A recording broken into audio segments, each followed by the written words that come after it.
どうも、ショウです。ということで、今回はこちら、アルス鑑定品を割っていきたいと思います。こちらの ARS はね、PSA と違って簡単に壊すことができないで有名なんですけども、それくらい頑丈で、非常にしっかりした作りになってるっていうところもまたいいところなんですけど、今回ね、このデーモンの召喚のレリフ、なぜ割るのかということなんですけど、ちょっと見ていただきたいんですが、こちらね、アルス9で帰ってきたデーモンの召喚なんだけど、正直10プラス狙って出したカードで、最低でも10だろうっていうことを個人的にはね思ってたんですけど、まさかの9ということで、それはありえんぞということでね、ちょっと破壊してもう一回出そうかなっていう動画になります。 PSA とかだとペンチでね端の方をこう割って取り出すっていう方法があるんですけど、このアルスの場合は難しいので、ここの下をこうノコギリとかで切ってね、取り出すっていうのがネットとか情報で出回ってるんですけど、なかなかこう皆さんねすごく苦労しますよっていうことをおっしゃられてるので、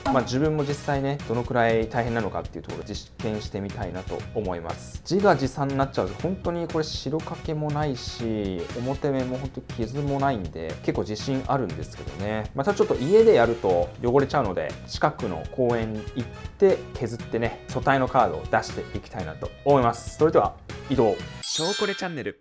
公園着きました。いや今ねこれすっごい後ろがバリバリ道路でめちゃくちゃちょっと恥ずかしいんだけど、このねパイマンというね謎の名前のノコギリを使って、でこの塩ビプラスチック用のやつらしい、木とか金属用じゃないやつの方が多分やりやすいと思う。でちょっと一人だと心細いので、助手のももちゃんに見守っていただきながらちょっと切っていこうかなと思います。切るとこはね、ここをこうピーって切っていこうかなっていうので、こうやって隠して切っていこうかなと思います。割れました。何分実質かかったのか後でねちょっとテロップ出しておきます。ここの隙間にマイナストラウみたいに入れて、テコの原理で開けば開くみたいな。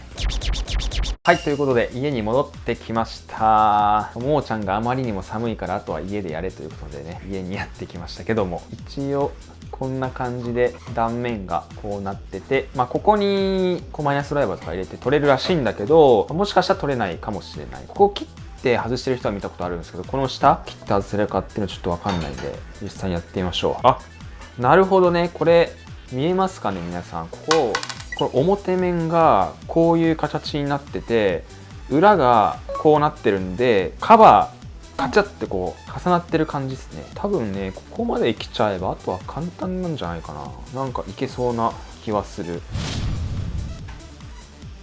お、入ったんで、あとは多分もうテコの原理でちょっとこのプレートは傷ついちゃうけど、致し方なしかな。で多分ねここを切ってる人いたんだけど、これ入れる時にカードに傷ついちゃうから、多分ここの方がいいんじゃないかなとは思う。いやさすがでもアルスめっちゃ硬い。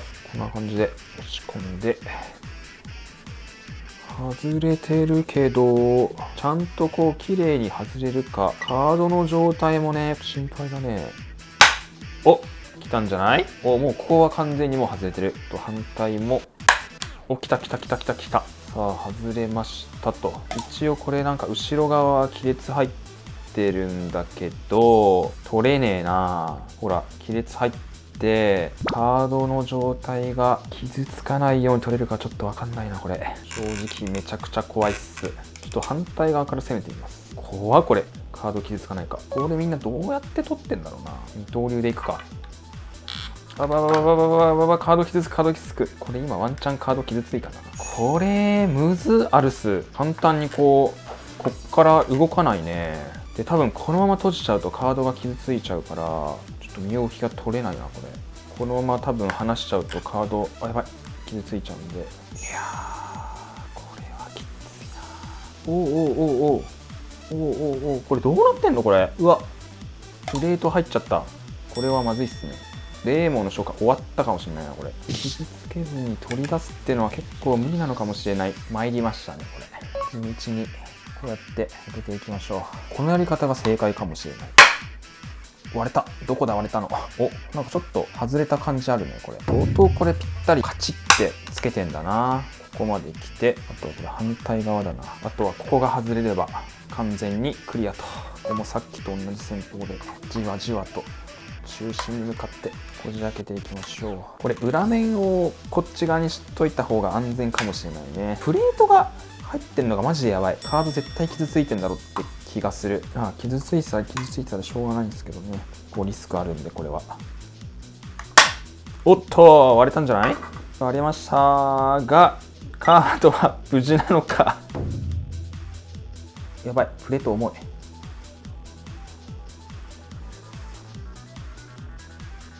うわー、傷ついてんな、これ。やっちゃったっすね。取れましたが、粉ついてるのはいいんだけど、見えるかな？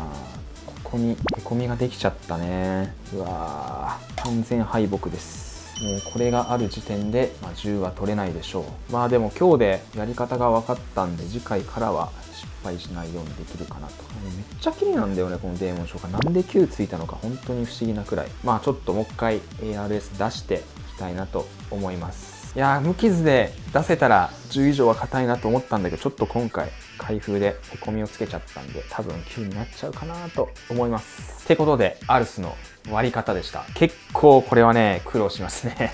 めちゃくちゃ苦労する。またアルス鑑定出すんで、結果は後ほど。ショーコレチャンネル。はい、ということで皆さん、デーモンの召喚がアルス鑑定から帰ってきました。ということでね、今回20枚ちょっと ARS の方に提出させていただいたんで、 ARS の割り方の次の動画で全部ね、合計の20枚のカードを発表していると思いますので、ぜひぜひ次回の動画をね、楽しみにお待ちいただけたらなと思います。ということで皆さん、こいつがね、割って出したデーモン召喚、前回9で帰ってきて、いやこれは納得いかんと、10以上ある個体だということで割ったんですが、裏面ちょっとね、この銀のプレートが当たってしまい若干へこむっていう、ほんのちょこっとのへこみなんでよく見ないと分かんないんですけど、若干傷ありのねデーモン召喚になってしまったということで、前回と同じ9だったらば、要するに前の評価が間違ってたってことですよね。明らかに前回より傷がついてるわけですから、それより下がった8とかにならないといけないと。もし9以上なら納得いかんぞということになりますね。じゃあ皆さん行きましょうか。さあ、ツヤッツヤのデーモンの召喚、結果は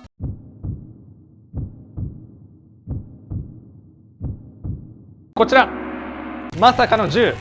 いやー、これ皆さんもうしょうがないことなんですよね。これは人が鑑定してるんで、どうしてもこう振れ幅があるということで、個人的にやっぱりね、所詮人に評価されたものであって、カードの価値自体は自分が決めるものと、今名言が飛び出しちゃいましたけども俺鑑定でいいじゃん。そうね、やっぱ俺鑑定で皆さんもあんまりこの ARS のね数字に惑わされることなく、自分のやっぱり思い出のあるカードとかあると思うんで、思い出のあるカードが別に10だったからダメっていうことないじゃないですか。なのでね、こういうこともありますよということで、自分の目が正しかったんだなというのが証明されてしまったなということで、なのでもし自信のあるカードが9とかね返ってきた時は、もう一回割って出すのは全然ありなのかなと思いますね。どうしてもやっぱり9とか10でも人によって個体差が出てくるというね、いい検証動画になったんじゃないかなと思います。ということで、実はこれ全部もう鑑定20枚をですね見終わった後だったので、デーモンの召喚の結果はね